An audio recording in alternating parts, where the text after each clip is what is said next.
আমি আৰু হৰিপ্ৰিয়াই এতিয়া দৃষ্টি আকৰ্ষণ কৰিছে সকলোৰে, কাৰণ এই দৃশ্য দেখাৰ পাছত আপুনিও ক'ব প্ৰকৃতিৰ প্ৰতি যে বা জীৱকুলৰ প্ৰতি যে যি প্ৰেম, সেই প্ৰেম কিন্তু সঁচাই অপূৰ্ব, সঁচাই এক সুন্দৰ নিদৰ্শন বুলি ক'লেও ভুল কৰা নহ'ব। আৰু এগৰাকী কণমানিয়ে সেয়া দেখুৱাইছে, আৰু এই কণমানিগৰাকীৰ পৰাই আপুনি সেই দৃশ্য দেখি অনুধাৱন কৰিব পাৰিব যে জীৱৰ প্ৰতি কেনেকুৱা প্ৰেম হ'ব লাগে আৰু সেই প্ৰেম কেনেদৰে ফুটাই তুলিছে এগৰাকী কণমানিয়ে। আৰু এইগৰাকী কণমানি কিন্তু আন বিষয়টো এক চৰ্চা লাভ কৰিছে কলিয়াবৰত, কাৰণ এক সুন্দৰকৈ তেওঁ জিমনাষ্টিক কৰে আৰু সেই পৰিৱেশ আমি দেখুৱাম DY365ৰ জৰিয়তে। আৰু আজি আমি উপস্থিত হৈছোঁ হৰিপ্ৰিয়া মহন্তৰ গৃহত, আৰু এইগৰাকী হৰিপ্ৰিয়া এই মুহূৰ্তত সকলোৰে দৃষ্টি আকৰ্ষণ কৰিবলৈ সক্ষম হৈছে, চৰ্চাৰ কেন্দ্ৰবিন্দু হৈ পৰিছে। কাৰণ হৰিপ্ৰিয়াই নিজ ঘৰত মৰমত ডাঙৰ দীঘল কৰিছে এতিয়া দুটাকৈ কেৰ্কেটুৱা। নিশ্চয় যি কেৰ্কেটুৱাই তামোল আৰু নাৰিকল অনিষ্ট কৰে বুলি সদায় এটা বদনাম আছে, সেই বদনামৰ পিছতো কিন্তু কেৰ্কেটুৱাৰ আন এক পৰিৱেশ দেখিবলৈ পোৱা গৈছে, যি কেৰ্কেটুৱাক পুহিছে বুলি ক'লেও ভুল কৰা নহ'ব।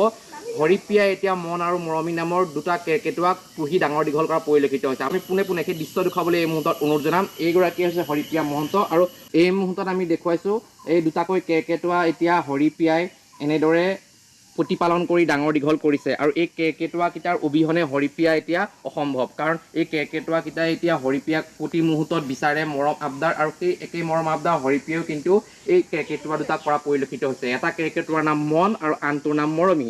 দুই কেৰ্কেটুৱাক কিন্তু প্ৰতিপালন কৰি খাদ্য দিছে, মৰম কৰিছে। হৰিপ্ৰিয়া য'লৈ যায় সেই স্থানলৈকে কেৰ্কেটুৱা দুটাও যোৱা পৰিলক্ষিত হৈছে। আৰু এইগৰাকী হৰিপ্ৰিয়াই কিন্তু সুন্দৰকৈ জিমনাষ্টিক কৰিব জানে, জিমনাষ্টিক কৰে, অন্য ক্ৰীড়া ক্ষেত্ৰত তেওঁ পাৰ্গত, আৰু সমান্তৰালকৈ তেওঁ পঢ়ি আছে। আমি পোনে পোনে হৰিপ্ৰিয়াৰ ওচৰলৈ যাবলৈ চেষ্টা কৰিম। নমস্কাৰ, মোৰ নাম শ্ৰী হৰিপ্ৰিয়া মহন্ত।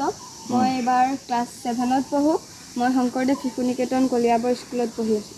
এই কেৰ্কেটুৱা যে তুমি এনেকৈ লৈ ফুৰা, কিয়?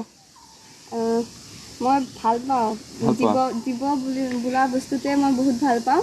আৰু আমাৰ কণতে পালোঁ যেতিয়া আৰু আমাৰ লগতে থাকে, ৰাতি আমাৰ লগতে শুৱে, আৰু য'লৈ যাওঁ তাকে সিহঁতকো লৈ যাওঁ। কেতিয়াৰ পৰা কেৰ্কেটুৱা পুহিছা? আমাৰ এতিয়া 1.5 মাহ হ'ল কেৰ্কেটুৱাকেইটা পোৱা, আৰু আমি 1.5 মাহে কেৰ্কেটুৱাকেইটা পুহি আছোঁ।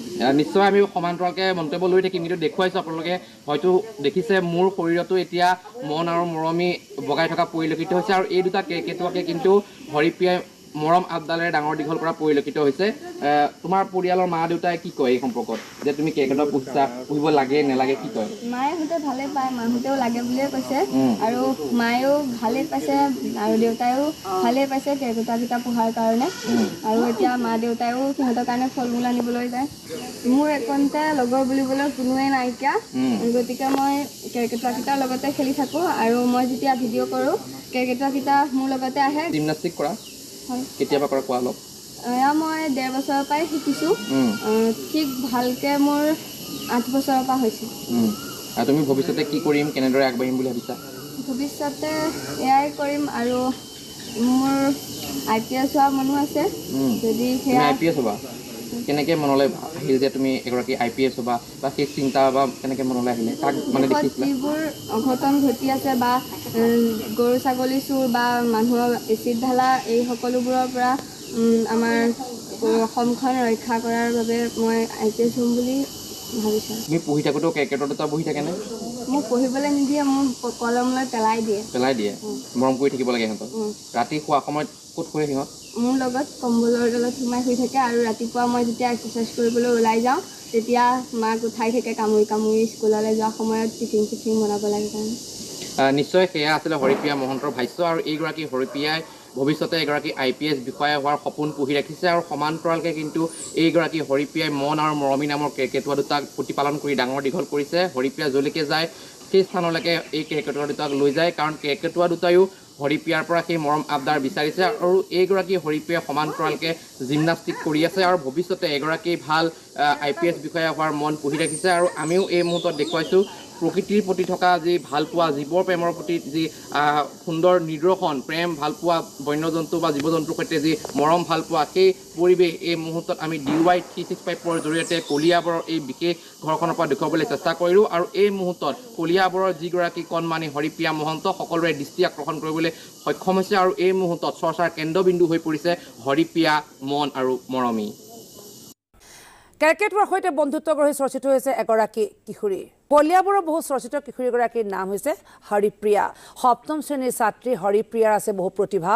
জিমনাষ্টিকৰ পৰা নৃত্যলৈ সকলোতে প্ৰতিভাৰ স্বাক্ষৰ কলিয়াবৰৰ এগৰাকী অকণমানি। আৰু দেখুৱাইছোঁ জীৱ জন্তুৰ সৈতে কি এক মধুৰ সম্পৰ্ক এই কণমানিগৰাকীৰ। কলিয়াবৰৰ আমাৰ সাংবাদিক আশিষ শইকীয়াই যুগুত কৰা এক ৰিপৰ্ট আগবঢ়াইছোঁ আপোনালোকলৈ।